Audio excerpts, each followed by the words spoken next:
President Trump is trying to keep the focus on his major international moves as unforced errors from his own White House compete for attention with foreign policy. The president took to Twitter Saturday to call former President Obama's Iran deal, quote, a big lie, and point to a new announcement from North Korea, saying, quote, North Korea has announced that they will dismantle a nuclear test site this month ahead of the big summit meeting on June 12th. Thank you. A very smart and gracious gesture, unquote. International stability may now depend upon President Trump's negotiating prowess. And the president is gearing up for another major foreign policy week. Monday, he will appear by video at the opening of the new U.S. Embassy in Jerusalem, as foreign ministers from Germany, France, and the U.K. plan to meet without the United States to try and save the Iran nuclear deal. And here to discuss, President Trump's national security advisor, Ambassador John Bolton. Ambassador Bolton, thanks so much for joining us. Glad to be with you. So we have a lot of topics to get to. I want to start with the Iran deal. It took a decade of worldwide sanctions against Iran to get Iran to come to the table to make this deal, which I know you and the president feel is inadequate. Can you explain to me how you're going to be able to get Iran to agree to a new, tougher deal without the participation in sanctions of China and Russia and Europe? Well, I think you have to start first with the fundamental deficiencies of the deal itself. It would not stop Iran from getting nuclear weapons. Quite the contrary, it provided cover for Iran to continue its efforts.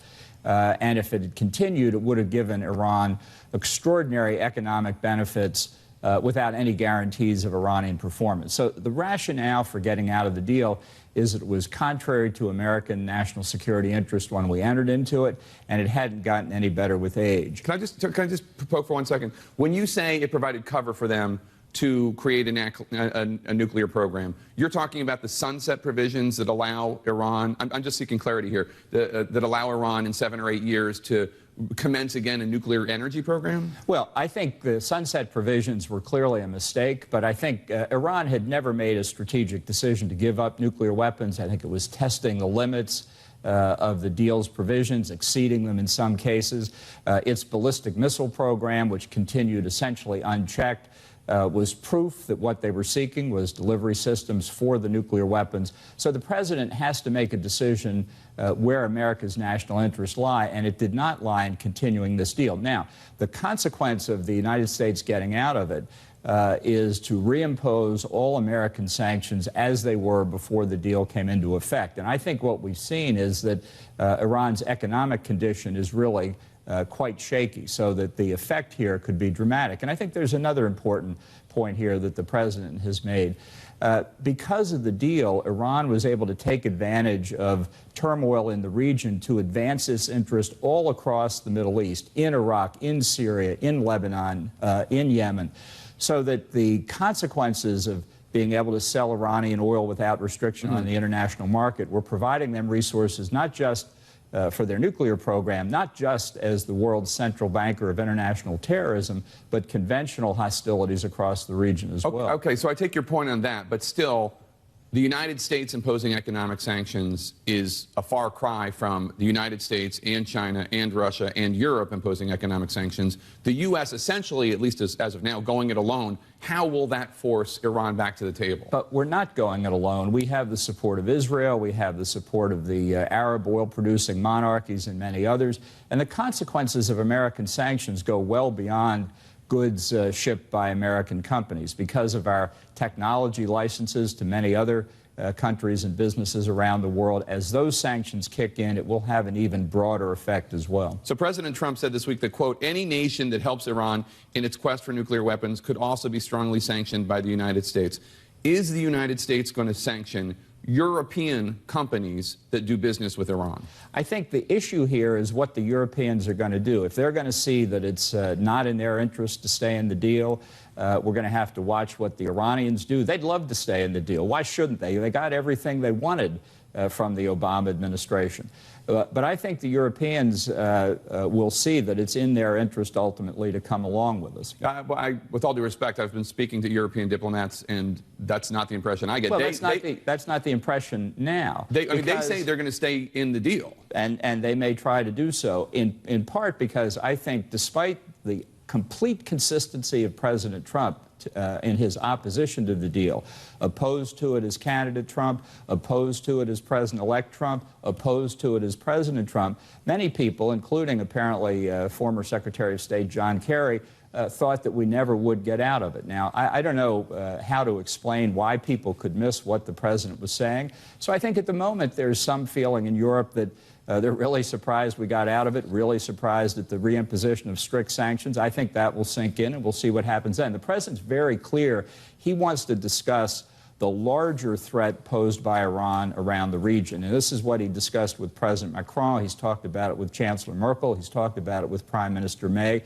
Not just Iran's nuclear threat now, the threat in the future, the ballistic missile programs, and the instability that Iran is causing around the region. But with all due respect, I didn't get an answer to the question. Is the U.S. going to impose sanctions on European companies that continue to do business with Iran? I think I did give the answer. Well, you said we'll see. The answer is it's possible. It depends on the conduct of other governments. Okay. You've repeatedly pushed, before you were National Security Advisor, for regime change in Iran. I know that that is not the current position of the United States government, but are you behind the scenes pushing for it to become the position of the United States government, regime change? Look, let me make a general subject on that statement that I've made on other competing networks of yours. I've written and said a lot of things over the years when I was a complete free agent. I certainly stand by what I said at the time, but those are my opinions then. The circumstance I'm in now is that I'm the national security advisor to the president. I'm not the national security decision maker. He makes the decisions, and the advice I give him is between us. Is it fair to anticipate that the advice you're given is matched with the advice that you gave the United States when you were a free agent? See my previous answer. Well, let me ask you about another thing that you've pushed for in the past, which is a preemptive strike against Iran's nuclear facilities. What might prompt such a preemptive strike by the U.S. government? Same question, same answer. Well, this is not theoretical. I mean, it's possible that Iran is going to resume its nuclear weapons program given the United States withdrawing from the deal. A warning to the Iranians about what they cannot do without risking a preemptive strike is certainly within your current bailiwick. Right, but I'm not going to speculate on what those steps might be. The president has, I think, very clear policies now, both with respect to North Korea and Iran. Those are the policies we're pursuing. Just yesterday, an Iranian military commander told reporters that Trump's decision would, quote, speed up the annihilation of Israel. Now, Iran is obviously a bad actor in the region, and Iran is responsible for its own behaviors. But I wonder, do you think the U.S. withdrawing from this deal has changed the calculus of the thinking of the military commanders and other leaders in Iran as to being more aggressive when it comes to cyber attacks, attacking Israel, or whatever? Well, I think they've been plenty aggressive enough under the deal. That's part of the problem. If you look at the enhancement of Iran's strategic position in Iraq, in Syria, in Lebanon, the arc of control that they're seeking to construct with conventional forces all the way from Iran to the Mediterranean. If you look at what they're doing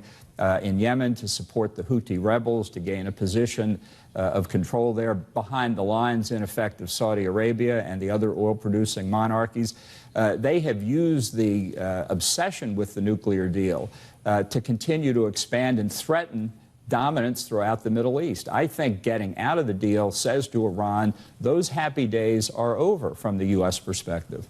Let's turn to North Korea and the summit between President Trump and Kim Jong-un, now less than a month away. I want to talk about the goals of this meeting. North Korea said it intends to denuclearize. President Trump was asked recently what that means to him. Take a listen. On North Korea, you said you believe in complete denuclearization. What does that mean exactly? It means they get rid of their nukes. Very simple. They get rid of their nukes, and nobody else would say it. Okay, obviously, there's a little bit more when it comes to the demands that would be met in an actual summit.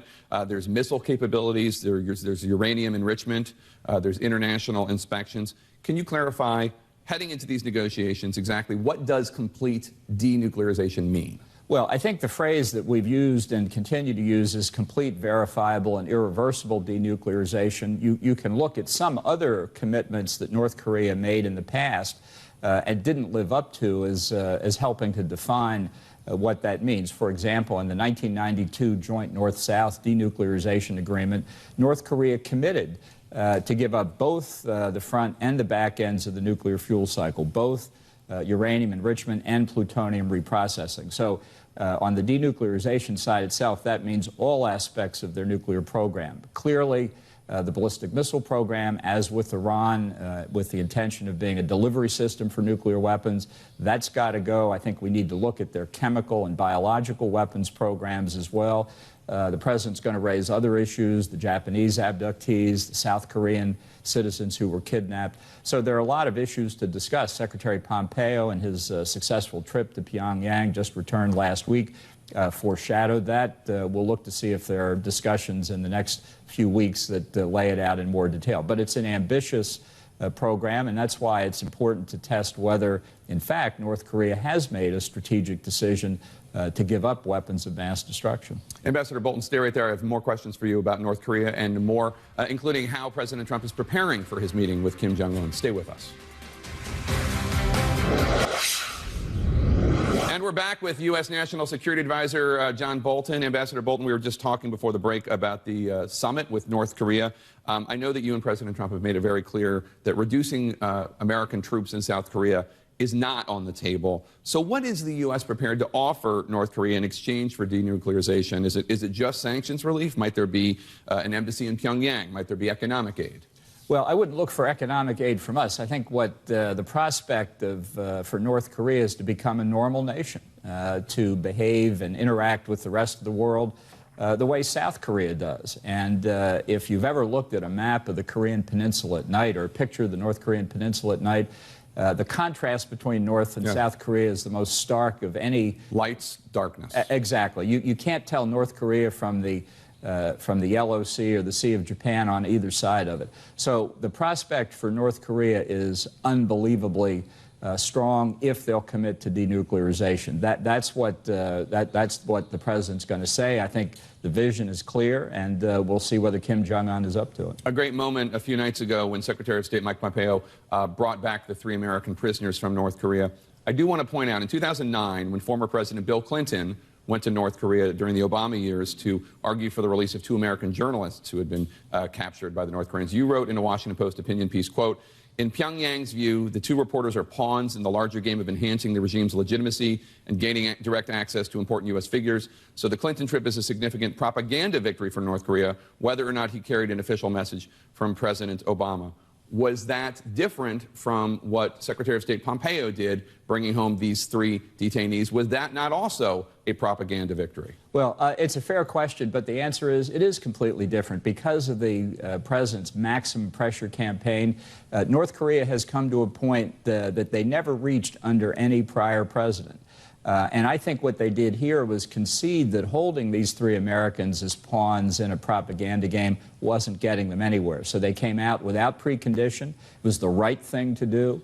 But it's really because of the different policies that North Korea faces from the United States, I think, that they made that decision. Don't President Bush and President Obama deserve at least some credit for imposing economic sanctions against North Korea that, in tandem with what President Trump did, helped create this moment? Well, let's be clear. From the U.S. perspective, there have been stringent economic sanctions against North Korea ever since the Korean War. But they've gotten worse and worse. What we've done internationally over the years is ratchet up the pressure, but they've never reached the level, particularly of Chinese cooperation, that Kim Jong-un has faced. And I think the combined effect of all that, together with having a wretched internal economy to begin with, has brought us to the point we're at now. How is President Trump preparing for this summit? Obviously, he is somebody who prides himself in deal-making, but sitting across the table from Kim Jong-un is going to be more different from anything he's encountered, much different from Chuck Schumer, much different from Nancy Pelosi. I mean, I can't. I'm sure they'd be glad to hear that too. But I don't think you disagree with it. But I mean, this is something that he's never faced before. Well, and neither has any other American president. So his preparations have actually been extensive already. He's talking to a lot of different people, foreign leaders. He had an extensive conversation with Xi Jinping of China earlier this week. He's consulting with all of his advisors. You know, I've been on the job about 5 weeks. I would say that Iran and North Korea have probably taken up over half of my time, and a lot of that obviously is helping him make the decisions and get ready for these meetings. So I think his preparations are very intense. People have said, well, you can't prepare in such a short time for such a momentous meeting. I had exactly the opposite reaction when I first heard about it. There's real utility in bringing these two leaders together, let them see each other and decide, in our case, whether we judge that Kim Jong-un has made a strategic decision to give up nuclear weapons. Dragging this out just gives the North Koreans more time, if they are dissembling, to continue to make progress on their ballistic missile and nuclear programs. Let's get the two leaders together and see what happens. Let me be optimistic and say that he achieves some sort of treaty agreement. Is it then worth President Trump bringing it to Congress to affirm the treaty, to vote the treaty into law, which would, of course, be a complete contrast with the way President Obama negotiated the Iran deal, and would give it the added benefit of making it so the next president can't undo it? Well, it's entirely possible we'd proceed that way. We're still thinking about the different alternatives, so I wouldn't want to foreclose the president's options. But it's been one of the criticisms of the Iran nuclear deal, to be sure, that a deal of that level of consequence was not given to the Senate, as many people think the Constitution provided. I want to ask you about Senator John McCain. In a private meeting this week at the White House, the information leaked out. Special Assistant to the President Kelly Sadler reportedly joked that McCain's opposition to CIA nominee Gina Haspel didn't matter, quote, because he's dying anyway. As you know, Senator McCain is battling brain cancer right now. It's a pretty horrific remark. You've worked with Senator John McCain. My understanding is you have a decent relationship with him. How do you feel about that comment, and why won't the White House apologize? Look, I wasn't in that meeting. I don't know what was said or what was done. I'll just say this. John McCain came to my defense in 2005. When my nomination to be UN ambassador was under criticism. He and I didn't know each other very well at the time. We certainly didn't agree on each and every position that he or I had taken, but he spent countless hours trying to help me out, and much of it was behind the scenes. There was no political upside for John McCain in that effort at all, but he did it because he thought I was being treated unfairly. I'll never forget it. I'll be grateful forever, and I wish John McCain and his family nothing but the best. Meghan McCain said, the thing that surprises me most is I don't understand what kind of environment Kelly Sadler's working in when that would be acceptable and she could come to work the next day and still have a job. I've just given you my view. But doesn't the White House have an obligation to apologize for this horrific remark? I've said what I'm going to say on the subject. All right. Ambassador John Bolton, we really appreciate your time. Thanks so much. We hope you'll come back. Glad to be with you.